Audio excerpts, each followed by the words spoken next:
ओकाड़ा से भाई मोहम्मद इब्राहीम साहब ने सवाल लिखा है।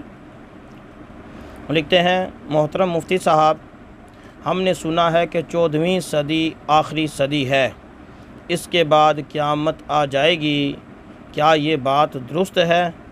मोहम्मद इब्राहीम। जी मेरे मोहतरम भाई, 14वीं सदी तो ख़त्म हो चुकी है, अब तो 15वीं सदी चल रही है।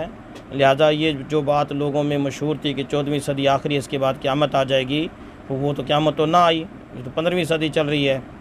ये अवाम में एक गलत बात मशहूर थी।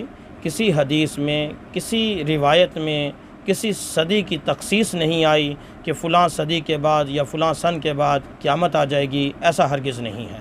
बल्कि कुरान तो ये कहता है कि क़यामत का इल्म किसी को नहीं, क़यामत का इल्म तो सिर्फ़ अल्लाह को है कि कब आएगी। जब अल्लाह को मंजूर होगा क़यामत आ जाएगी, इसका किसी सदी के साथ कोई ताल्लुक़ या वास्ता नहीं है। वैसे भी ये बात 13वीं सदी में चली थी, तो 14वीं सदी पूरी होकर अब 15वीं चल रही है, तो लिहाजा क़यामत तो ना आई। ये अवाम की गलत बात जो थी वो गलत भी साबित हो गई है।